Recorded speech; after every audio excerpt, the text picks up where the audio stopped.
everybody, welcome back to the Always Bayern Chelsea show. We got a good episode in store for you today. I just know it. The sun is beaming down on my face. It might look glorious or it might look like shit on the camera. I'm not exactly quite sure. But I'm, staring into the sun and just risking it all for the love of this sport, the love of this show.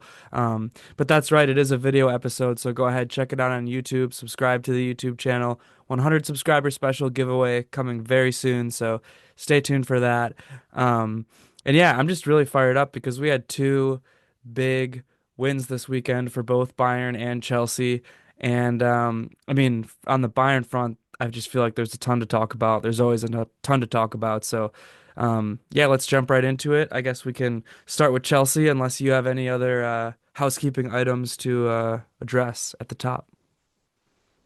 Yeah, might as well get this out of the way at the top. Apologies again for those that aren't in the local area, but had to represent today the Milwaukee Panthers. UWM basketball, last game of the season today, 3 p.m. Milwaukee Central Standard Time. So the push for a Horizon League championship. I know soccer fans out there can respect the little guy, the little team trying to make a big run. So exciting stuff there. But yeah, huge week for the pod, for Bayern and Chelsea getting big wins. Chelsea played Tuesday and won 4-0, which is insane that they actually won a game. Although it happened to be against the worst team in the history of the Premier League. Yeah, Southampton is looking rough right now for sure, but um yeah, I gotta ask, UWM, who are they playing today? They're playing Detroit Mercy, who is essentially the Southampton of the Horizon League. Wow. Yeah, I don't even know if I've actually even heard of that team, which is saying something. But then do they have the Horizon League tournament after the season? Starts Tuesday. They'll get a bye for their first game being Thursday. And if they win today, they'll have a home game on that day. And then the semifinal final is the following Monday, Tuesday in the great city of Indianapolis. Wow, well let's hope that they can make it, all the way to the big dance this year.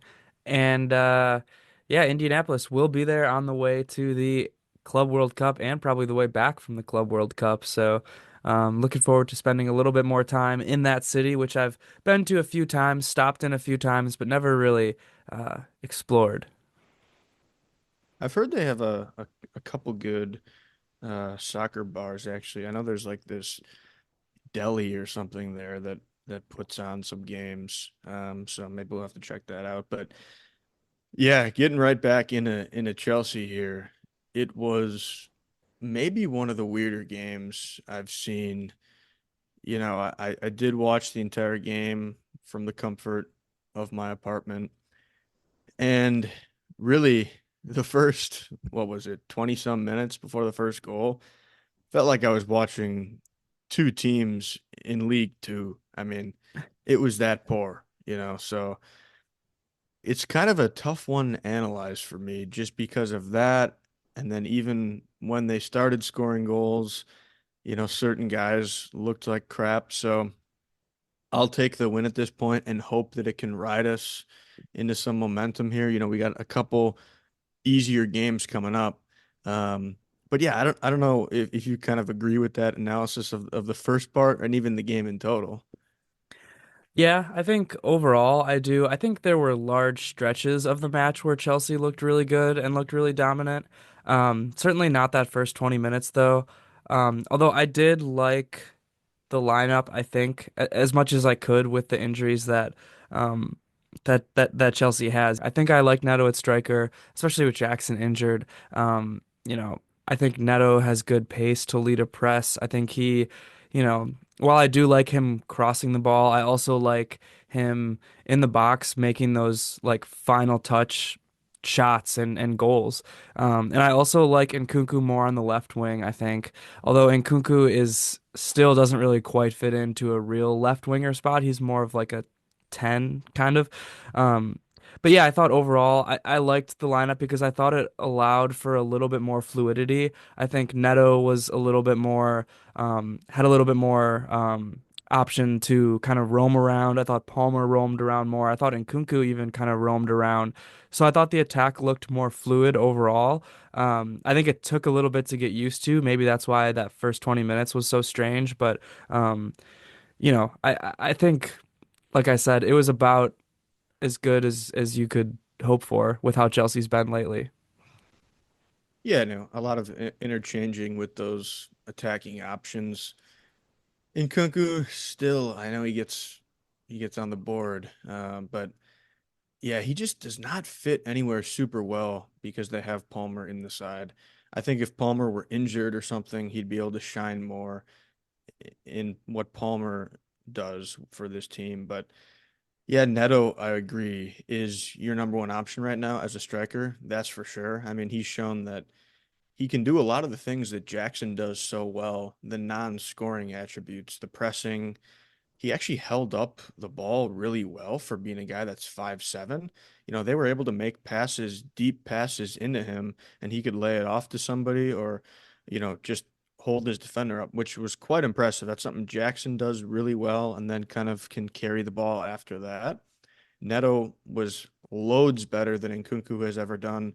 Giyu as well. Giyu's just a little young, but so really impressed with Neto. And, once they did get flowing, it was better. I'll agree with that. They do end up getting that first goal, whenever that was, 25, 30 minutes in, off a set piece. Tosin, I think, gets credited for the assist, heads it kind of by the near post there. And Cristo, to his credit, does kind of lay his body on the line a little bit to get the header in the goal. Yeah, I'm maybe not as critical of Christo, but it's clear that he doesn't fit in this system right now. I think there are still moments where his talent does shine through, namely in this match on the assist that comes after that first goal. Neto gets a nice goal, and Cristo had a really nice assist there, doing a lot of the work for that goal. Um, but yeah, I mean, you're right. He doesn't fit in the system, and that's pretty obvious. He seems like a fish out of water, I guess, pretty much no matter where you plug him in here, which kind of sucks because, like I said, he does have talent. Like you can see it in some of these goals he scores and some of these, assists or whatever, just ways that he's providing to the attack, runs that he makes. So I did think it was one of his better matches, but, you know, one of his better matches. And he doesn't fit into the system, so you got to weigh it. It's likely that he could be moving on after this season, but maybe to Bayern, who knows, but definitely moving on. Yeah, I might have to go back and watch highlights of him when he was at Leipzig because I really can't figure out how he was a great player scoring so many goals. I don't know if he just was in a really good system and team for what his abilities were, and everything must have revolved around him because to me, even when it seems like Maresca does put him in a good spot, he doesn't shine as much as I thought he would. I don't know. It doesn't necessarily matter a ton. You're right on that second goal. Really nice layoff to Neto, who had a beautiful strike. This game, the opportunities were interesting because you started seeing Palmer getting a lot of chances at this point in the match, missing all of them. The way the attackers were kind of fitting like puzzle pieces at time into spaces, finding lanes, a lot of openings. And so for them to score that second goal, I thought was huge, even though Palmer was missing some. And then they do add a third as well before the half. Another set piece where Neto, beautiful ball in to Colwill, who heads one. And that's a guy that needs to score more. I know he's a defender, but you expect a guy like that with his aerial ability to score at least, I want to say, three, four, five goals in the Premier League per year. You're playing 38 matches. That's not too much to ask for from set pieces. So good to see that. Maybe he can carry some momentum and build some confidence as well. Yeah, I mean that was certainly a great ball in by Neto. And again, I mean it's good on Colwell to score. It's never a given that you're going to score, but I was just super impressed with Neto the whole entire match.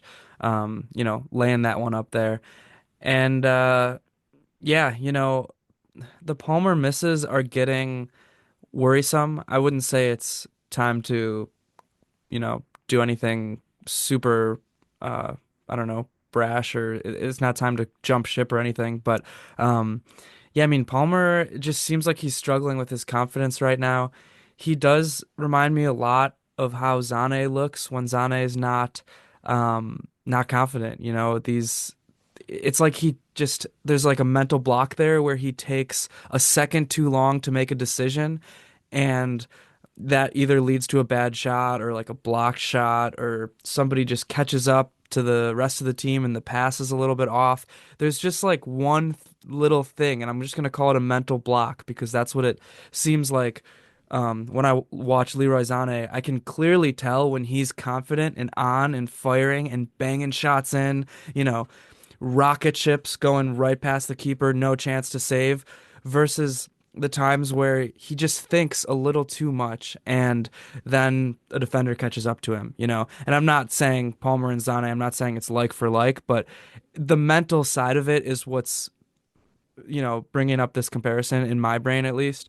Um, and Palmer is so young. He has so much left to give and so much left to do. I'm not, again, saying this is the end of the world for him, but it's just something that I've been continuously noticing the last couple matches. So, I mean, whatever it is, obviously you have that breakout year and then teams start to pay attention to you more. So it's probably a little bit of that, but I think it's a little bit of a confidence thing as well. Yeah, he could be just a touch tired, and I think he's just mishitting right now, which means yeah, it's more mental than anything. Um, I'm not too worried about it. I think he'll be fine. I think it's good to have a match where he plays like shit and everybody else steps up their game a little bit, and then they still get the win. So that was nice to see. I did think from a strategic point at this time in the game, I kind of wanted Maresca to just bring the young guys in that he had on the bench. When you're up 3-0 against the Southampton, especially when you got some Conference League games coming up. But, he eventually does make some subs, brings in George, late, brings in Shim, the 17-year-old. I'm trying to think who he brought in Matisse, I know the young kid from Saint Etienne. I don't know if you have the list up, who else he brought in. Achimpong came in, Right. So yeah, they do eventually bring some guys in. KDH came in. KDH to me still provides nothing. That's a problem. I don't even Yeah. want to spend time on him. But George does come in and look solid. He made a nice little cameo. I wanted him to start. I didn't think Sancho provided much on the day. He was okay. But George came in right away and ends up getting an assist to a beautiful cross back pass to none other than the Penguin himself, Marc Cucurella, who scores a nice goal. Yeah, I think if you're gonna start George, this is the type of match to do it. I don't think he's ready for 90 minutes Premier League action, top teams, but a match like this definitely. And I agree with you. I like what I see from him whenever I see him get some minutes. He, I think, can always be a nice kind of bench guy to bring in. I shouldn't say always. At this point in his career, when he's younger, he could always be a nice bench guy to bring in, um, and give you some fresh legs. He seems to me like a classic young guy who knows he's not going to get a lot of minutes and feels like he has a lot to prove, and sometimes forces things a little bit, but overall you can tell that the raw talent is there. And yeah, like you said, that assist towards the end there was awesome. So he's a guy like that, I always want to see more minutes out of, especially maybe later in a match when things are almost decided, or for sure Conference League, for sure Southampton, these kind of matches. Because I think you really could have a nice talent on your hands. So you got to get him some minutes. And yeah, great goal from Mark there at the end. And a very nice Penguin celebration, as he's known to do. Yeah, I love Mark. Love everything he provides. And George, I think, in my opinion, just briefly watching the attacking options and seeing what Chelsea have brought through the last few years, I don't think he's a super high potential guy, if I'm being honest with my analysis. I think he can be a guy that kind of sits around your bench options. even as he gets older, grows into himself a little bit. Wouldn't be surprised if at some point he gets sold or even like goes on loan or something. I just don't think he has the highest ceiling.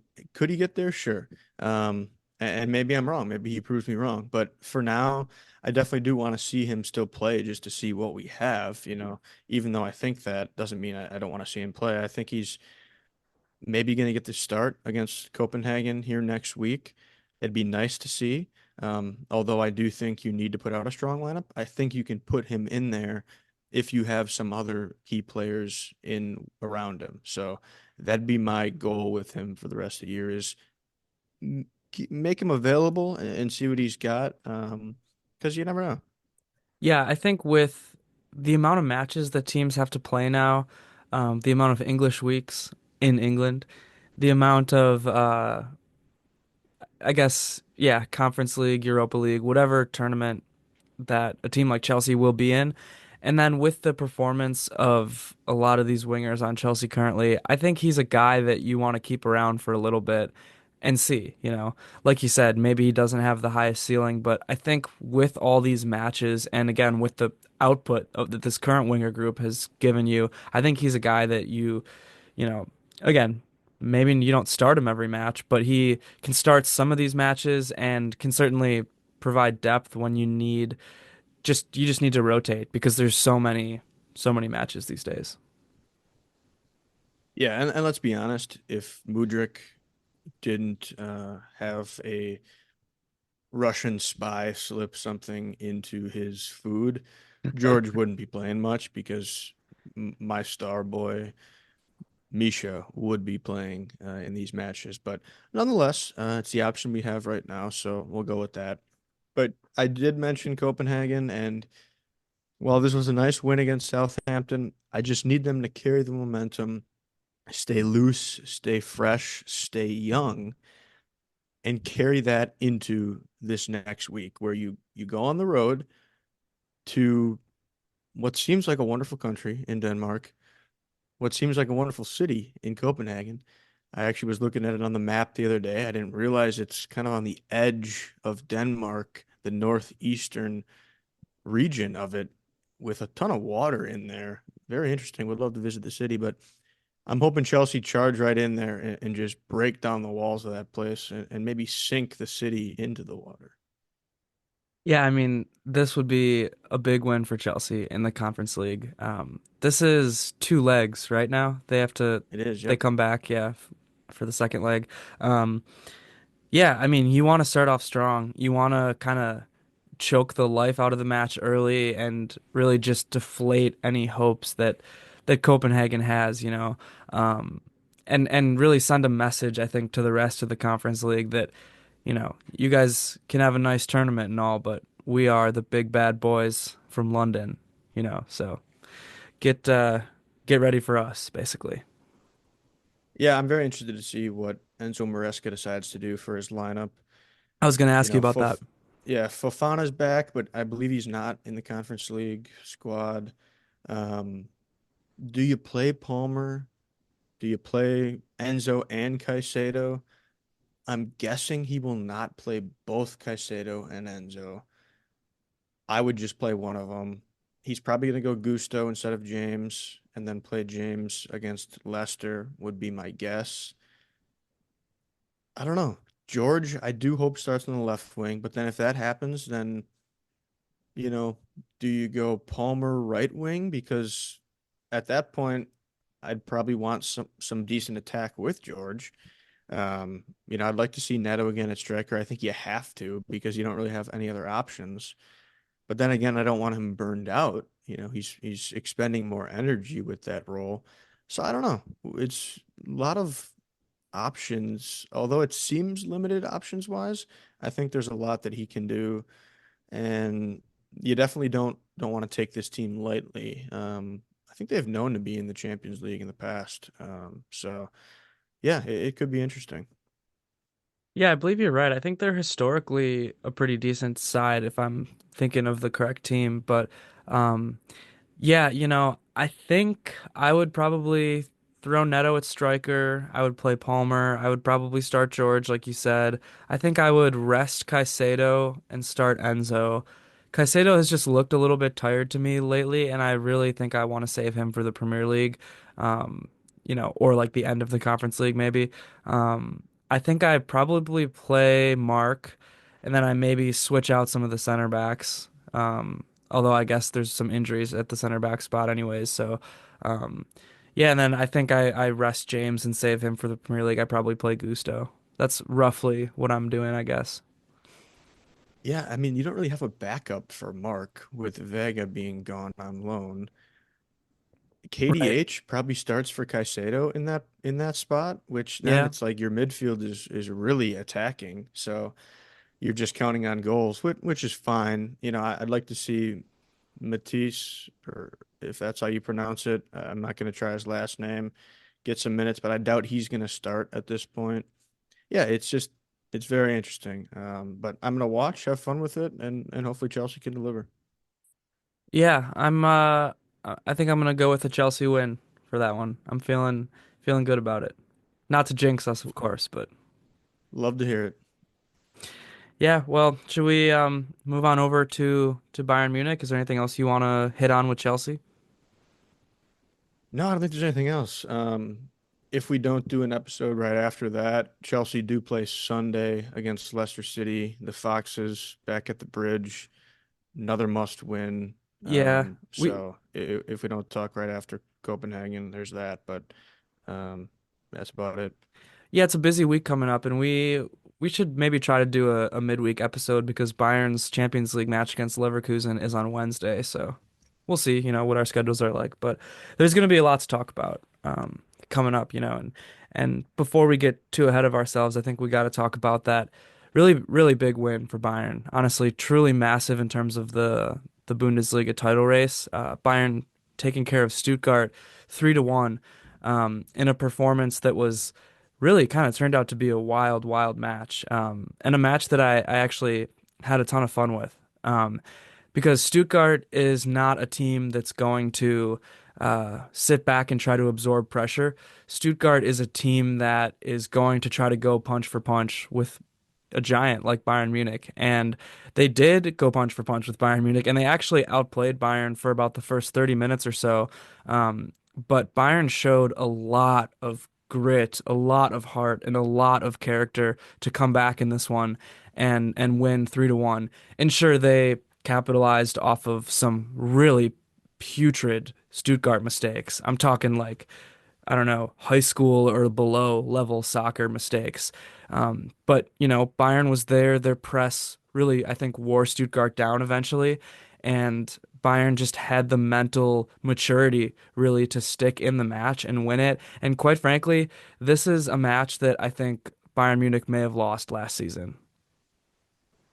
Yeah, kind of agree with that last point, and that's why I think Bayern has been a special team in the Bundesliga this season because they're winning all these matches. I was looking in the table the other day. I want to say they're 19-4-1 or something, whereas Yep. Leverkusen has 8 draws. That's the So thing. Yeah, Leverkusen I think only has one loss as well, but they just have so they many do, more correct. draws. Yeah. Yeah, so that's been the difference. The tables have kind of flipped there, less magic Leverkusen's way. And I wouldn't even say magic Bayern's way because I think they're just getting these wins in a dominating fashion. So, yeah, really important win for Bayern, especially when you maybe struggle in the first half. And it's always good to get these wins. I think they did some good things, some maybe not so good things, but when you're not at your strongest, you want to just grind it out. Yeah, and like you were saying with Chelsea and how Palmer didn't have the best match, but some other guys stepped up. That's exactly how I felt with Bayern. I thought that Kane and Musiala in particular were slow in this one. We'll talk about it, but Musiala really missed a wide open shot. Kane looks like his calf is still bothering him and he can hardly move. I shouldn't say hardly move, but he looks like the level of Kane that we saw towards the end of the Euros, where he's clearly running slow. And not like Kane is Usain Bolt out there on a good day, but you know what I mean. Just his movement, his runs are just a step behind where they usually are. Um, and Musiala still dealing with the lingering effects of this sickness. I'm sure he looks pretty gassed out there. You had guys like Zane, Olise, Goretzka, Dyer. These guys who and other guys too, who Polina, who don't start and hardly have played this year, really just step up in a moment like this where, um, you know, I'm not saying that the title was for sure decided in a match like this, but these are the matches where the title is decided. So I know that sounds like I just double backed, but um, you know what I mean, I think, if you're an astute listener. I think you'll pick up what I'm putting down. But yeah, just to quickly talk about the starting lineup, Neuer was the goalkeeper. Um, I thought it was a fine match by Neuer. I thought the goal that Stuttgart scored, Angelo Stiller, Neuer was positioned kind of poorly and could have done better, but also I think the shot was kind of blocked, so I don't think he saw it right away. Like his vision was blocked.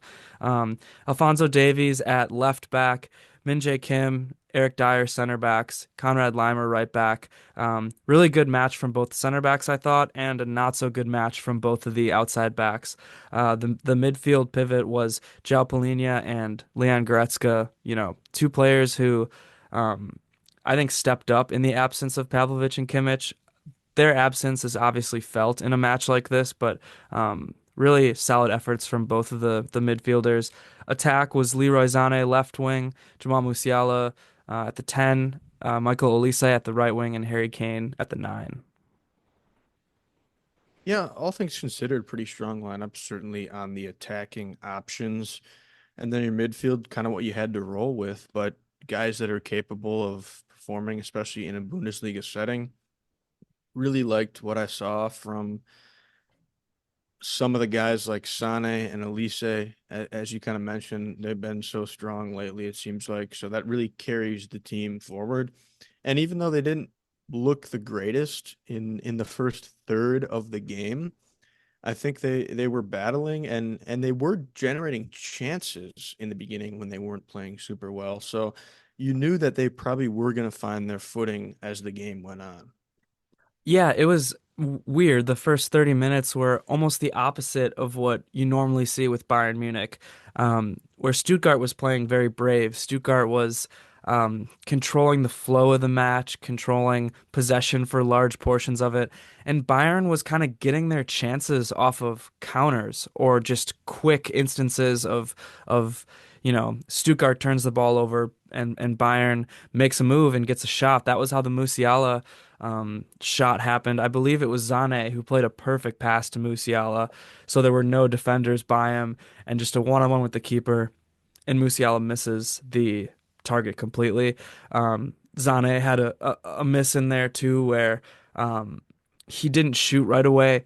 He just maybe took that split second to decide, like we were talking about before, and the defense caught up with him. There were a few. Kane had a shot that the keeper saved. Olise had a shot that the keeper saved. Um, but Stuttgart was really like I said, controlling the state of the match, which is usually what Bayern Munich does, especially in the Bundesliga. And then other teams usually strike off the counter against Bayern. So that's kind of how, the match started. Bayern was just sloppy. They were kind of, I think, getting their footing. The midfield was clearly missing the presence of Kimmich and Pavlovic. Kimmich is usually the sole person dictating the pace of a match, and so without him, Bayern just looked sloppy in the beginning. Their ball recovery time at one point was 22 seconds, which, if you know Bayern Munich, it's pretty much always under 10 seconds. It's under 5 seconds a lot of times with the way Vincent Kompany wants to play. That's a huge, huge part of Vincent Kompany's style is just, recover the ball as soon as you lose it. And so that 22 seconds was the largest I've ever seen for Bayern Munich this season. So yeah, that's kind of how the match started off. Bayern had some good chances, like you said, off of counters, and they didn't put them away. Stuttgart eventually got their goal because Zane basically slipped, and this is just a what can you do moment. I don't really blame him for that. the pitch was just bad in this area, and he basically just slipped and turned the ball over. And then Stuttgart was in a dangerous position from there, made a couple of good passes, and former Bayern Munich academy prospect Angelo Stiller uh, just banged in a beautiful shot. I mean, like I said before, Neuer wasn't in the best position, and I think his view was blocked from it, so he didn't make a well-timed jump. But even if he did, that still might have been a goal. Such a good shot by Stiller, who I will say celebrated, and then after the match apologized to Bayern fans for celebrating, and I don't have a problem with that. It was such a good goal. I think in the moment you just get swept up, and you kind of got to celebrate that. I did see that the non-celebrations are getting so out of hand. I'm seeing guys that didn't even have a cup of coffee with some teams, and they're not celebrating when they score against them. It's like, are you serious? The fans don't even know who you are. But nonetheless, it's funny, and it was actually a double slip that led to the goal. Looked like a Stuttgart player slipped first. Sane gets the ball. Yep. Sane slips, so then they get the ball. So, you're not going to blame anybody for that really in that scenario. Great goal. Yeah, the announcers were saying that Neuer likely had his vision partially blocked, as you mentioned. So, even without that, he probably still gets that one past Neuer. Just a nice goal. And I do also want to add, you mentioned some of these misses Musiala had, which was a bad miss. The Sane one, maybe some good defending. Undav, I tell you what, I thought this guy was pretty solid, but boy, did he look poor on the day. First half, I know he had a couple misses. Had a miss that was identical to the Cucurella goal in terms of how it was set up, and then he skies it way over the net. And then later in the match, I know he had another miss too, but it seemed like he could have made this game a lot more interesting. Yeah, he missed a shot within maybe 5 minutes of the match that was, I don't know if he was caught off guard or what, but there was a ball that went over the entire back line of Bayern, right into his foot, right in front of Neuer, and he just weakly, I don't know, taps it at Neuer, right in Neuer's arms. Like that one was, yeah, also one of the worst misses of the match. And yeah, I mean, Stuttgart is such a weird team because I look at their lineup and it's really good.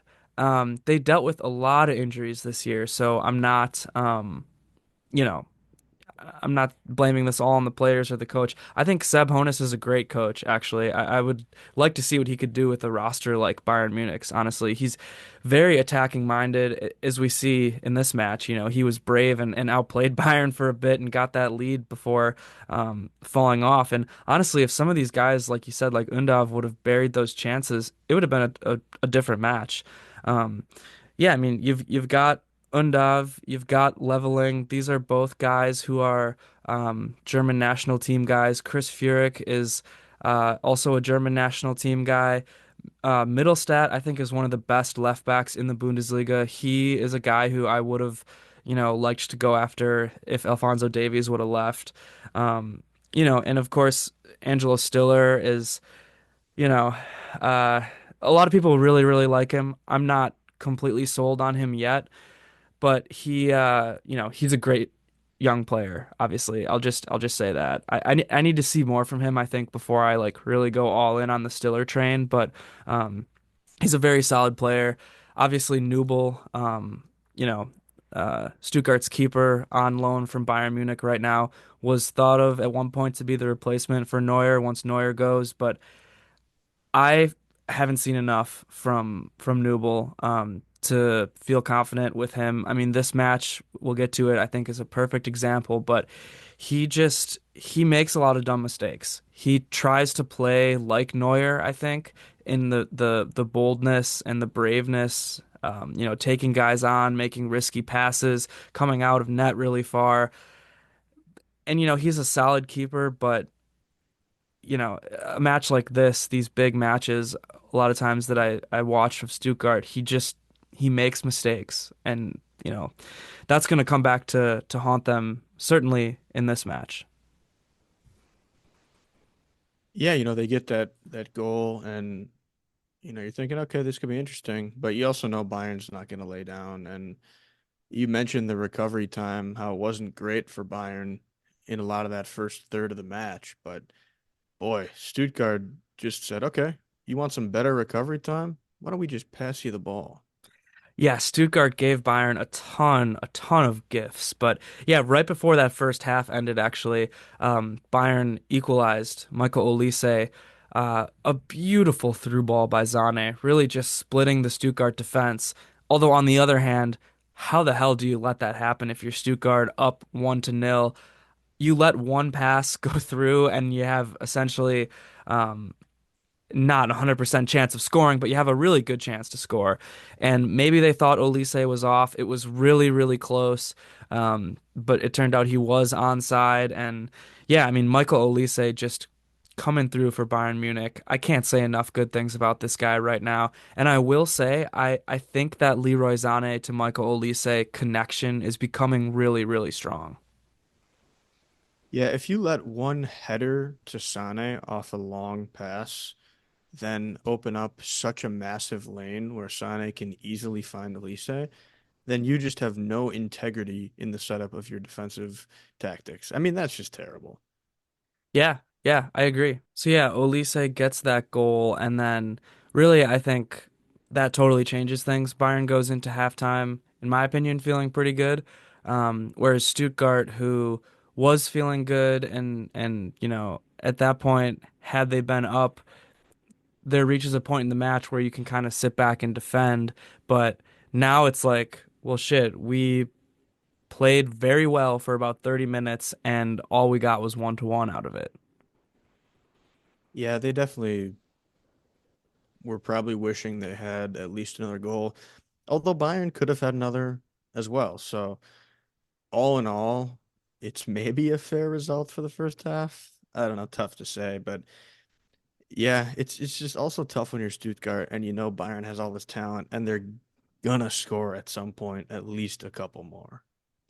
Yeah, definitely. I mean, you look at the depth of a team like Bayern as well. That's a huge part of it.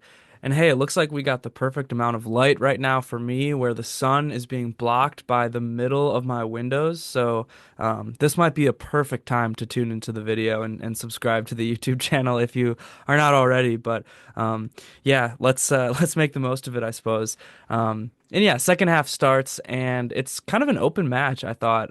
Bayern came out with a lot of aggression in terms of pressing, in terms of winning the ball back a lot quicker than they were. Bayern came out pretty hot, and I think there were a few defensive mistakes right away that neither team capitalized off of until the 64th minute. But actually, right before that 62nd minute, Kompany made some subs, and I texted you this, and I also tweeted this.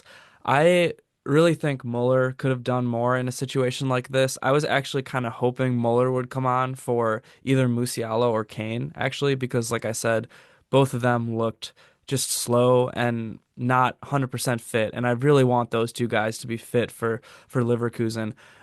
Honestly, this is a match where you maybe could have started Muller over Kane.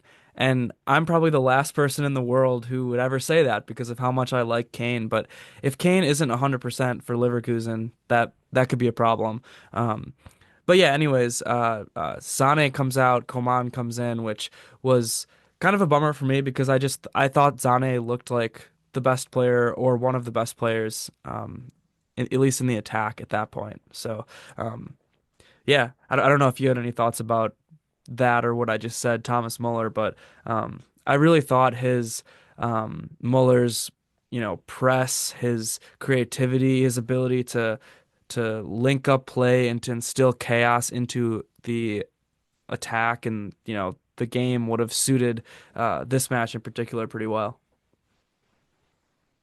Yeah, a couple things. Sane coming off was interesting, seeing that he was probably the best player at the time of the match. Ends up maybe not mattering, but kind of agree with you on Muller. I will say, I think I've just realized that managers aren't really willing to take off their best players, which is fair. They've kind of earned that right. But as one Twitter user kind of put eloquently, that's why you're not the manager. Yeah, I was gonna say I caught some flack for that, but not even just this match. I've been saying this. I think Muller needs to play more. I think he still has something left to offer.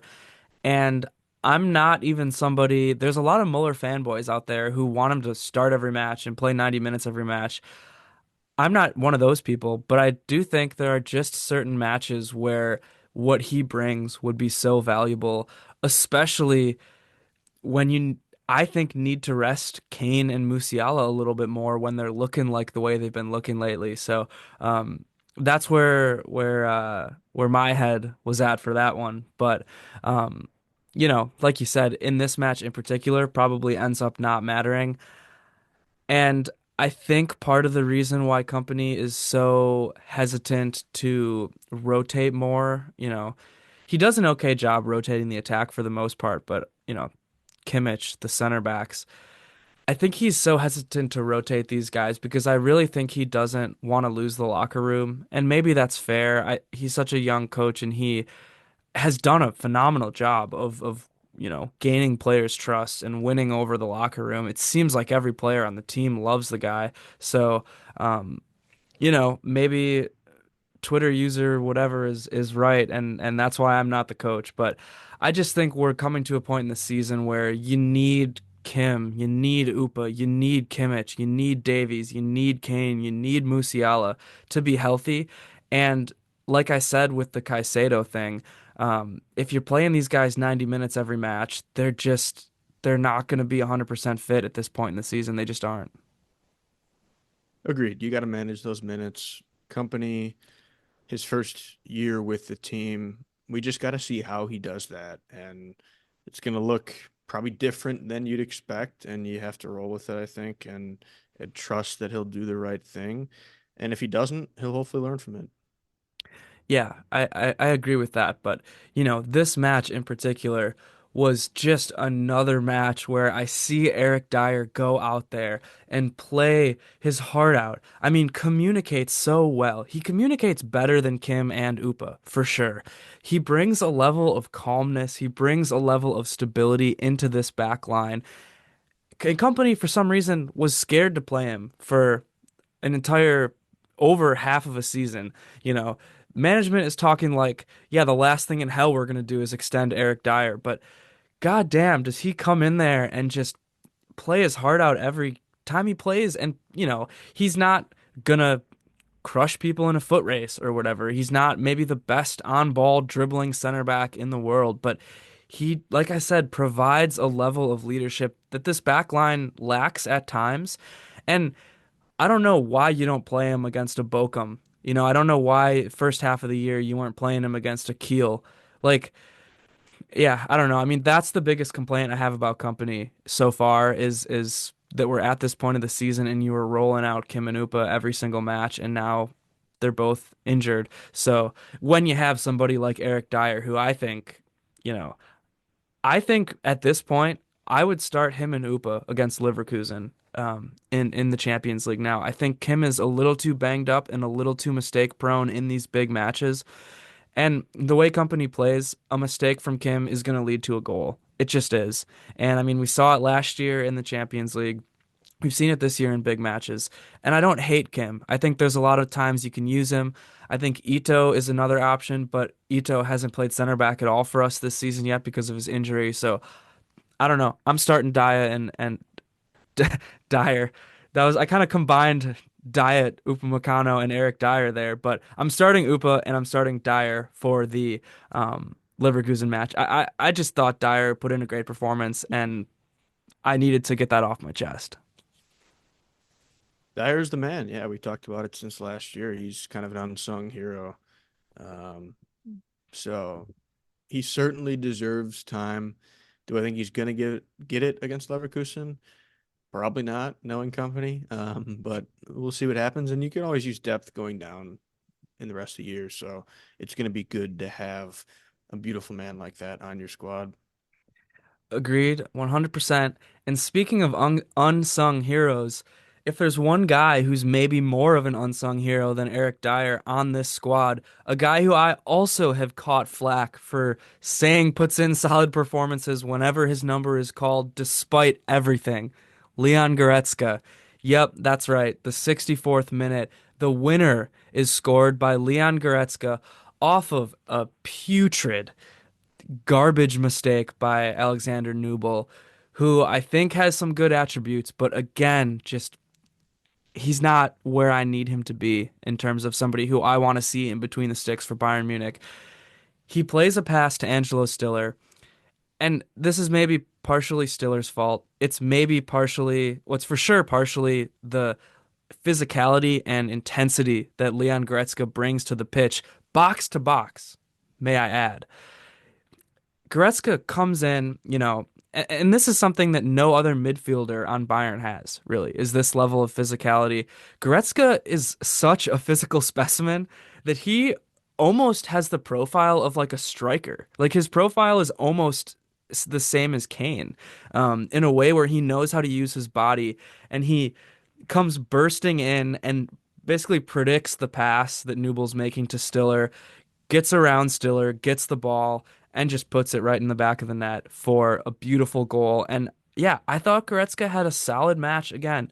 Didn't blow me away by any means, but um, had a really solid, good match, like he always does, despite everybody hating on him left and right and everybody telling him to leave Munich and never come back.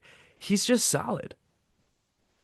He is, and that's a player that is so underrated to have in your squad. Will step up in times where you don't expect it and never makes crazy mistakes, works hard, doesn't complain. It's just a guy that's so helpful to have on your team. And yeah, it was pure hard work. Probably not the smartest pass. Zero awareness by Stiller, is it? I mean, Yep, zero awareness. I don't know what he's thinking, trying to just pass it back to the keeper. Like, how do you not realize Greska's right on you? But nonetheless, a gift that Leon took. And by the way, Leon is an all-time name. You know, 100%. makes me think of a great, great character in the movie Elf, of course, Leon the Snowman, who hasn't even been in New York City. You know, he thinks he was a cloud, but yeah. So good for Gretzka.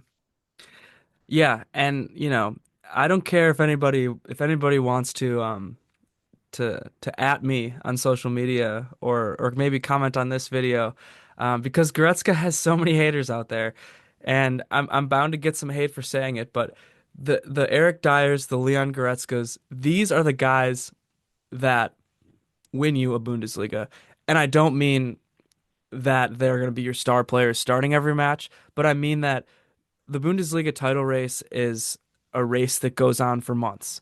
You have to be at the top of your game for months. Players are going to get injured. You can't start the same 11 every single match. So you need guys like this who are going to be rock solid and who are going to show up when it counts and really put their lives on the line for that badge. And so, yes, the Eric Dyers of the world, the Leon Goretzkas of the world are the reason why you win a league title. They might not be the reason why you win a Champions League or a knockout, game in a tournament, but they're the reason why you win a league title that goes on for an entire season. So there, 76th minute, uh, Konrad Laimer comes out and Josip Stanisic comes in, and that was a good move. I thought Laimer didn't have his best match, and neither did Davies. I said that at the beginning. Laimer in particular was his over aggressive self in this one, playing like a midfielder at the right back. Laimer is a great profile to have. He's a pressing machine. He never gets tired. He will run and run and run and run, until the cows come home for 90 minutes. But, he just was a little bit over aggressive in this one for my liking. Yeah, I mean the challenge where he gets a yellow, probably not the smartest move there. The end of this game, and even throughout the game, there was some physicality, some poor challenges, reckless challenges.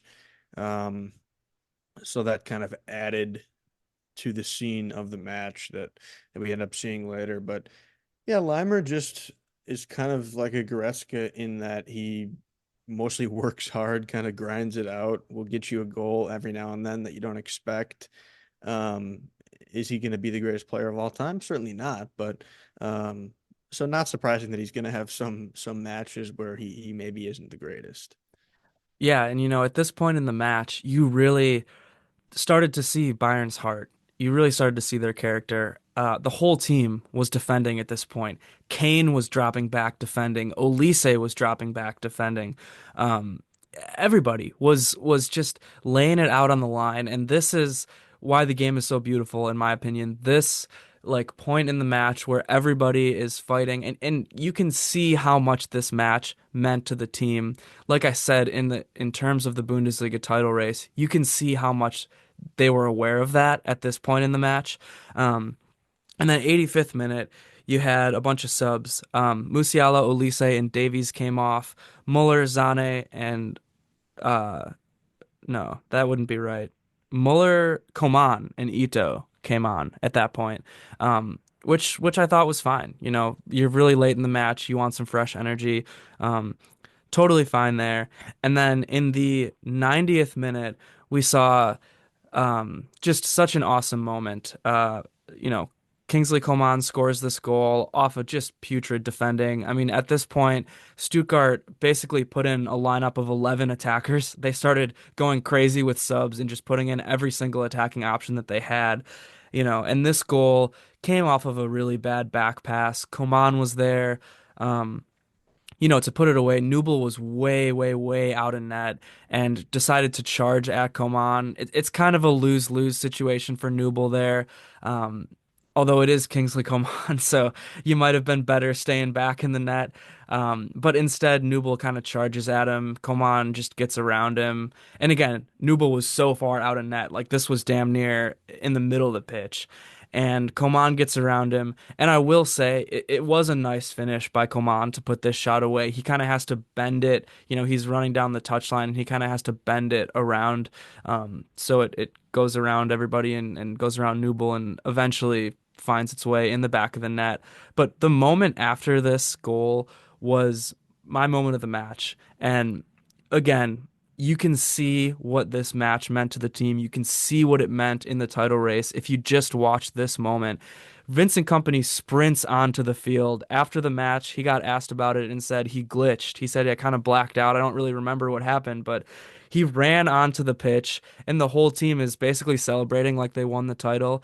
Kane jumps into Coman's arms and then into Kompany's arms, like literally like legs around his back, like jumps into his arms. And I mean, you can just see how much that means for a guy, especially like Harry Kane, who has been so desperate to get his first trophy. And of course, the season's not over, but it just felt like a moment of total euphoria. And a moment like that really shows you how much the team does gel with Kompany and how much they do like Kompany. So that was really just a beautiful moment to see. Yeah, it's awesome team moment, and this team definitely wants the Bundesliga title. They will get the title, and hopefully that kind of momentum and togetherness helps them advance further this week, against Leverkusen. And I think even at the end of the match shows how much this team is willing to fight for each other. Yeah, that's the last thing I wanted to talk about because really that moment of beautiful togetherness and just the peak of the beautiful game was unfortunately not overshadowed, but what happened next was just a horrible, horrible moment in my opinion.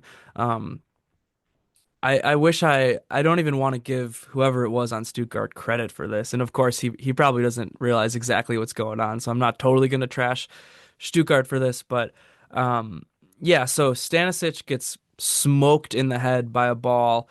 Somebody was taking a shot or kicking a long pass as hard as they could, basically. Stanisic was right in front of him and just ball to the dome, goes down, like concussion for sure.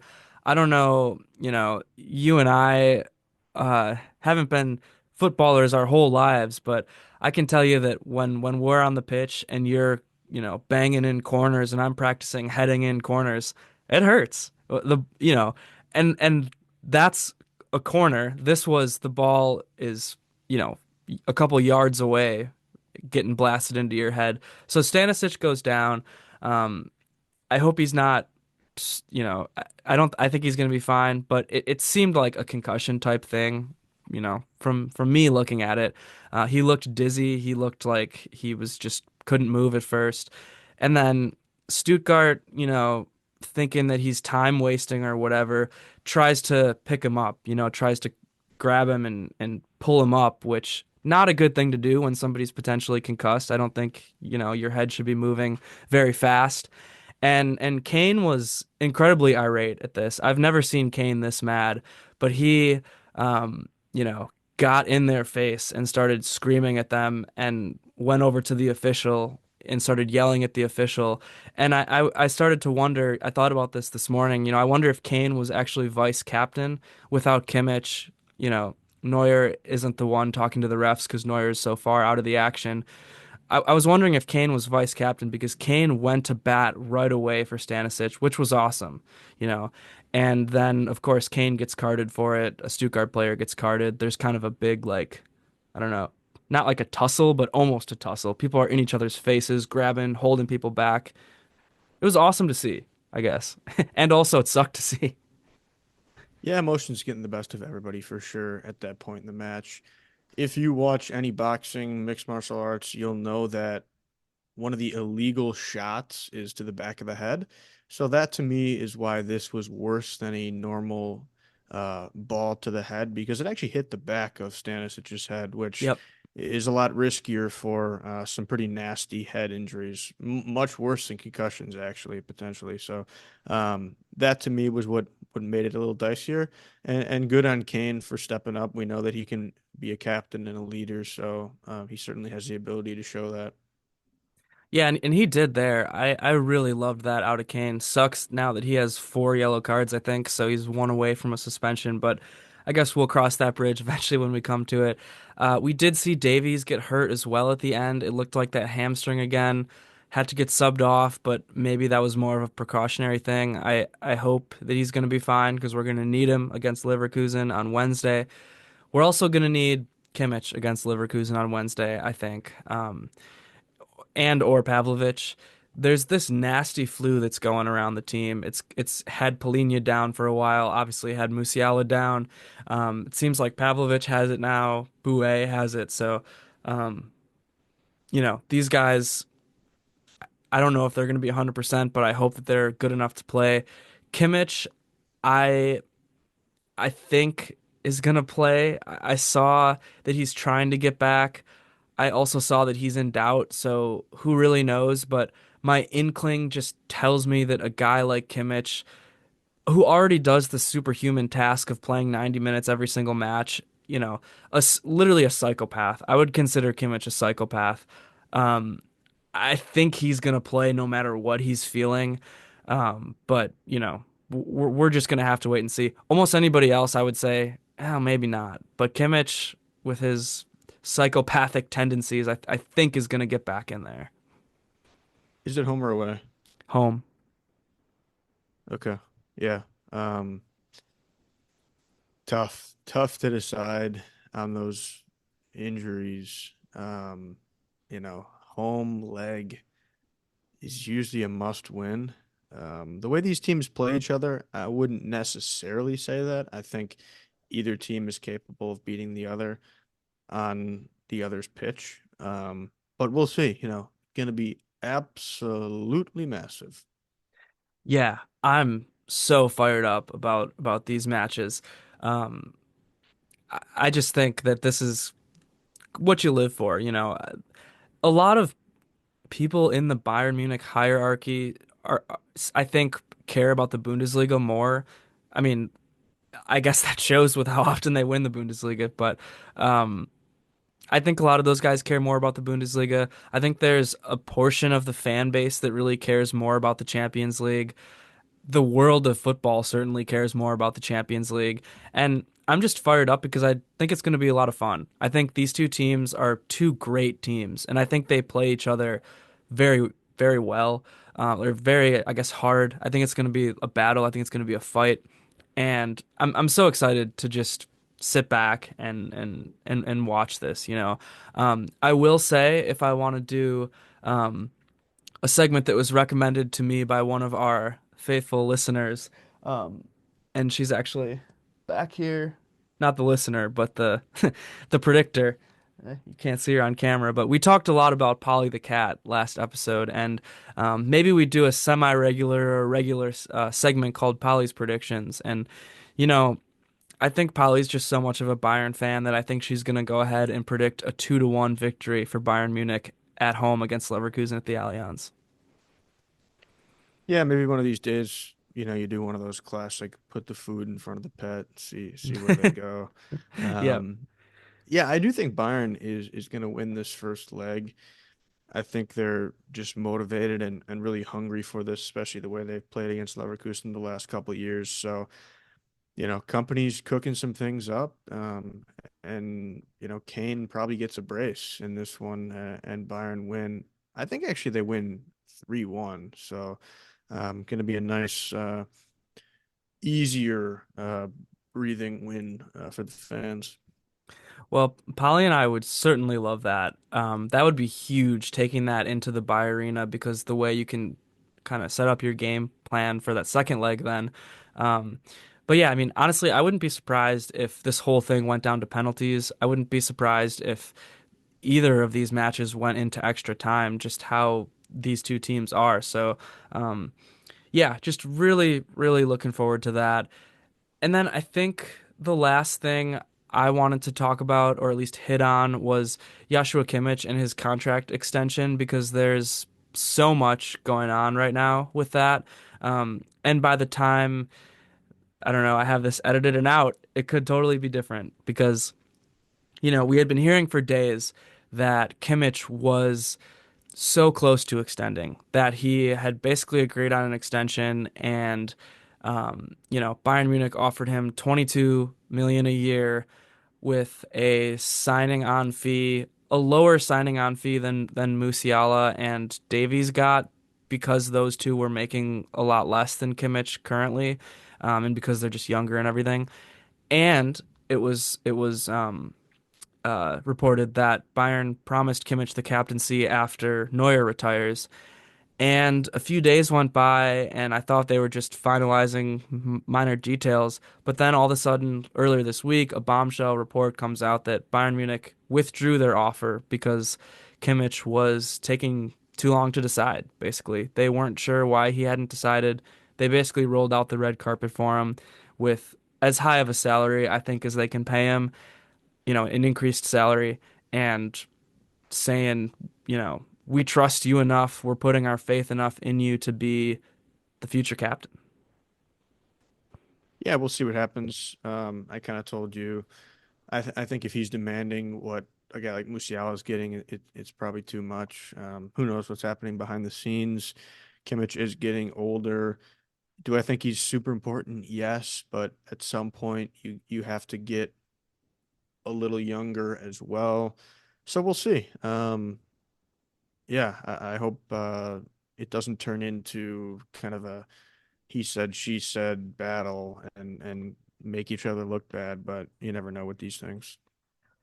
Yeah, part of me wonders if this is just another like effort by Kimmich to um, shop himself around and try to raise up his price. I mean, he is his own agent, so um, there were reports that nobody really had made an offer for him. I think a lot of these clubs just expected him to re-up with Bayern because of how important he is to the team, because of, his whole family lives in Munich. He has a million kids now.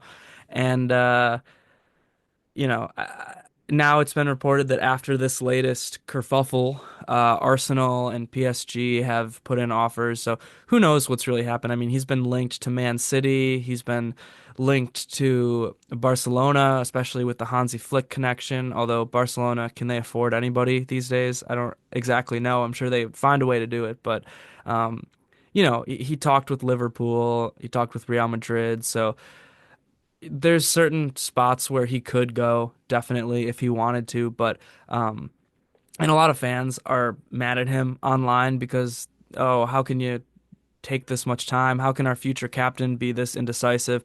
Which I don't really fault him necessarily for trying to get everything he can out of his last, let's be honest, it's going to be his last major contract. But I also don't blame Bayern for maybe withdrawing their offer if he is going to be indecisive, because eventually he does have to make a decision. And really, like I said, they essentially rolled out the red carpet for him. I don't know what else Bayern Munich could do. I mean, no player is above the club. That's one thing that's for sure with Bayern. Yeah, who knows? It'll definitely be interesting. Yeah, so we'll see how that, wraps up in the coming days. I think Kimmich is obviously so important on the pitch. He dictates the pace of the match, like we've been saying this whole year, but even more importantly, he's that kind of bridge locker room guy, I think, to bridge the generation of Neuer and Muller into this new generation of Fonzie, Musiala, Upamecano, maybe Zane if Upa and Zane extend. So I think he's so important for that reason. I think you just need players like that as a club. But that being said, I mean, this extension of Musiala, this extension of Alphonso Davies, Upamecano, it sounds like Bayern is building a core of players to ensure success for the future. So I don't know what else you want if you're Kimmich, because that was one of the things that he always demanded was he needs to be sure that Bayern's going to be successful in the future. And that's to me exactly what these extensions are signaling. So what else could he want? Yeah, if it's just money in that case, then that's his prerogative, I suppose.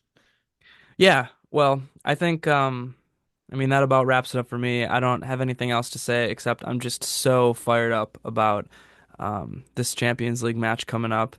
And of course the Chelsea Conference League match coming up this week as well. So, stay tuned. Of course, subscribe to the YouTube channel because we're gonna have coverage of that, Twitter, everywhere, TikTok, it's gonna be big. Going to be a really exciting week, and hopefully both teams can deliver wins. Yeah. Well, I think I'm good to leave it off there with a Mia San Mia. Up the Chelsea.